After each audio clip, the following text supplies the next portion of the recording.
Hello! Well, this is exciting. We're doing some tie-dyeing. Would you believe it? This is what the world has come to. A week ago, we'd never tie-dyed, and now we've pretty much got a hang of it. So it's time to make a step-by-step guide and share it with anyone else who is a beginner and about to tie-dye for the very first time. Because I had to watch about 20 videos to get all the basic information, so I thought I'd bring it all together into one simple video to help you get going and start your tie-dyeing journey. So let's get into it. So first and foremost, what do you need for this experience? Well, of course, you need something to tie-dye. We're doing t-shirts today. These are from Amazon. They're Fruit of the Loom ones, just the very basic, simple, cheap t-shirts. But of course, the great realisation once you start tie-dyeing is that you can tie-dye almost anything. Natural fabrics will work a lot better, natural cottons and things. The dye will adhere to it better, so it is worth looking for those if you can. But you can always tie-dye old clothes, so things that have got a bit stained and you want to bring them back to life, like kids' t-shirts. You can tie-dye those, you can tie-dye tea towels, cushion covers.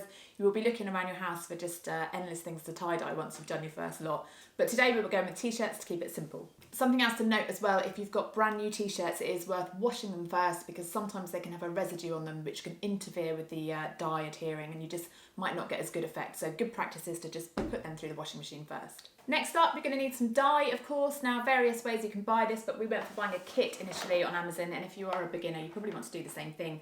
This came with these bottles in and they were already filled with the dye in them. And then once you've used that initial lot of dye, you've got these little packets here and you can fill up the bottles and make your own. Once you run out of those, you just need to buy the packets. You've got everything else you need to get going. So basically, you've just got a line on here, you fill these up, you've got a little cap to put over the top and fill them up with water, shake them, and then that's your dye. So super easy. Now, some of these kits, like ours, come with other things you need, like the elastic bands and the gloves as well. The elastic bands are one way of doing tie-dyeing. Basically, once you've arranged your material into the shape that you want to secure it together tightly using some method. Now, another option is zip ties, and another option is things like kite wire. But for a beginner, elastic bands are perfectly good. Easiest way to do it, doing it with kids, definitely would stick to elastic bands to start with and graduate onto one of those other methods if and when you feel ready. Plastic gloves, of course, or latex gloves, you definitely want, because otherwise the dye is going to get into your hands, onto your skin, stain your skin, and it's not great to do that anyway. So that's your PPE covered. And, oh, one last thing, you need some cling film. So once you've dyed your garments, you're going to want to wrap them in cling film. The reason that we use cling film, you can do it in other ways. You can put it into plastic bags, you can leave them to dry on drying rack, but the cling film will just keep them the dye adhering better. It's your best chances of getting the best results using cling film, in our opinion. So yeah, don't forget that. One other thing to remember is you might want to protect whatever surface you're working on. So this is an old tablecloth, so we're fine with getting some dye on this, but if it's a newer tablecloth or a table, just get some kind of covering, protective covering for it. Next, you need to mix your dyes up according to the instructions on your particular kit. And you might want to grab your kids. Hi guys. Hi. Hi. Are you ready? Yes. Let's go. First of all, you want to wet the fabric. You don't have to do this, but if you don't, you will end up using a lot of dye. And if you do wet it, then it can help the dye to penetrate the fabric. If you make it too wet, however, and it's soaking and you haven't wrung it out, that can cause you a problem because the colours can start to bleed. So make sure you just make it damp and then wring it out nicely and you'll be ready to go. Okay, so I've got my team. We've got our damp t-shirts. One thing to be careful of is we filled all of our bottles up with the dye and little bits of dye kind of get here and there and it gets a bit messy. So we've got some specks on here. It doesn't matter too much. I mean, that's the beauty of tie-dye. You can cover all these things up. But if you were just trying to go for one colour and make a really pure tie-dye, then you want to be careful of that. But hey, we're more freestyling it, aren't we, boys? Yes. So now what you want to do is bring your material or your t-shirt together in one way, and there's a whole load of different techniques. You can twirl them, you can scrunch them, you can twist them, you can fold them. So we're going to try some different things. Magnus, what are you going to do? Twist. You're going to go for the twist, so that's going to create more of a swirly effect. Logan, what are you going to do? I'm going to try and make it like this. So you're going to go for the folded effect. Okay, brilliant. And then we will put our elastic bands around, and that's when we're going to add the colour as well. But for now, let's get twisting, folding and scrunching. Yeah. Let's go.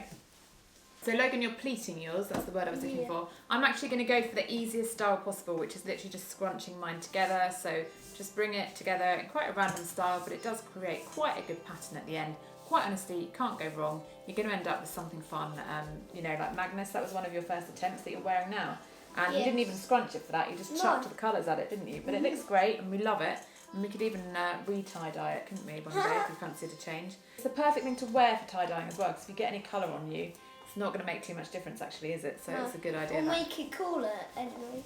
Okay, so that's my shape done. Magnus, you've got your twirl done. Logan, we need to finish your pleating. Yeah. Kind of tricky, the one you've gone for, isn't it? Yeah.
And I'm going for yellow and purple in mine. Mine have managed to pick up a few spots of all sorts of colours, so that's going to help with the overall feel. I'm just basically taking each different section that's divided by the elastic bands and putting a different colour in each one. So it's going to be yellow, purple, yellow, purple.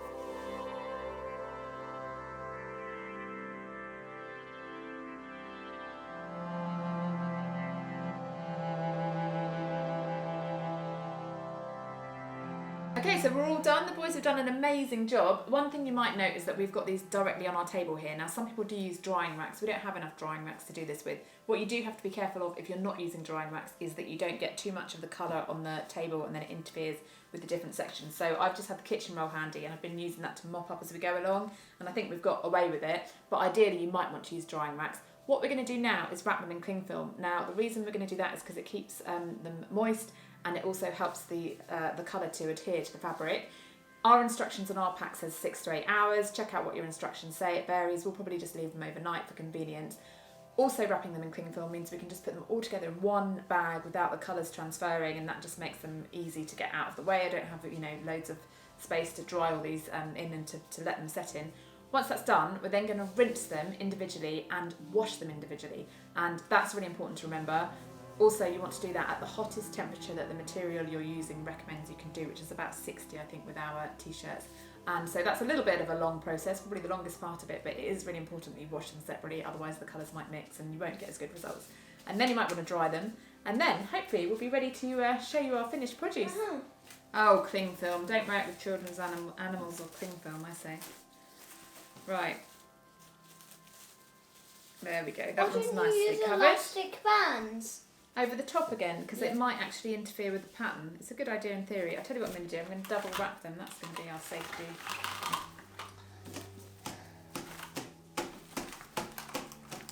Okay, now we're going to put them in the bag and we can leave them to do their thing.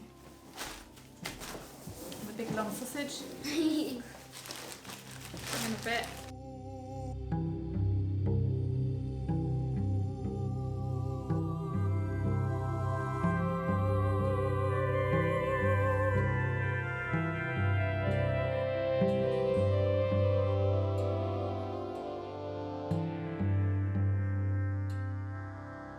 Ta-da! So we have rinsed, washed and dried, and we're ready for the big tie-dye reveal. If you can just rewind yourselves to the beginning, you might remember that I was doing the tie-dye in the middle, which was this one. This was the really like scrumple, simple, I think probably best one to start with in terms of a technique.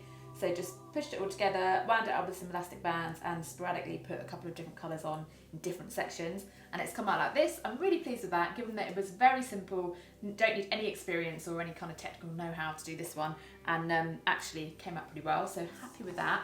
My son, Magnus, who's my 6-year-old, he did this one really independently actually, and this is the one where he twisted it. So he twisted the middle, wrapped the elastic bands around at the end, and then he put different colours on different segments. Now, the only thing he did, possibly wrong, which I don't think you can go too far wrong with tie-dye, is mixed a few too many colours in the middle here, so it's gone slight browny colour, so you've just got to be careful of that. But I think it still looks great as an overall result, and given that he did it by himself, I think it's really, really good. He's happy with it. Now, the third one was my older son, who's 8 years old, Logan, and he did this one, and he did it really independently as well, actually. And I think he's done really well because he hasn't mixed too many of the colours over different sections. And this is where we just rolled it over, folded it over, and then we put the, so once we got the pleats, we put the elastic bands around it to create the colour sections, and then just added the different colours to the different sections. And he's absolutely thrilled to bits with this as well. I think it's come out, it's really striking, cool design, and he decided a lot of that himself as well. So very happy with those. We had lots of dye left in the bottles, so rather than throw it away, because we had some more spare t-shirts, we decided to just finish it off and have a bit more of a play around. So that was good fun. I am modelling one that is actually one Stephen, my other half, made. Very simple design, but I think for adults maybe something slightly less over the top is good. So we've just got 2 colours on this one, but I really like it. It's really vibrant, and I really like the blue and the yellow. I think they work really well together. Behind us here, we've got a selection of a few more. The kids did this one themselves, and this is a design they came up with, and what they did was basically just pinch the fabric in a few different places, and it's created this kind of galactic effect. So I really like that. They've used a whole mix of different colours. They went crazy with it, but it's worked out really, really well. A much more simple design like this I think looks good as well. So once again, this is like the 2 colours, and this is similar to this one in that we folded it and then just put a couple of bands around it, and then it's nice. I think it's nice the way there's still some white on it, so that shows how you don't have to completely cover every section with colour, because then the white comes through as well, and I think that looks really nice. Another one that's worth, whoopsie, we lost one down there. Another one worth pointing out is this one, which is another spiral one that my younger son likes doing in particular, and the colours haven't mixed quite so badly on this one, so there's not any of the brown patches. But this is a really simple design that a child could do definitely just by spinning it all together, and it's come out really nicely. I think the colours work really well as well. And then we've got a simple adult one at the end here as well, which I think is quite cool. I've seen things in the shops recently very similar to that, or online. So I like that, nice bright t-shirt for a summer day. So as beginners in tie-dye, we're pretty pleased with the results really, given that we didn't need any massive technical know-how. I hope that if you're thinking of trying tie-dye for the first time, you found this video useful. Good luck if you're taking on your first project. I'm sure you'll have loads of fun and soon become addicted like us. If you did enjoy this video, please do give it a thumbs up, and I would love it if you subscribed as well. I post lots of content about things you can do at home, things you can do to your house, DIY content, all that kind of stuff. So it would be great to see you back here very, very soon. But that's it for today. Thank you very much for watching. Bye bye for now.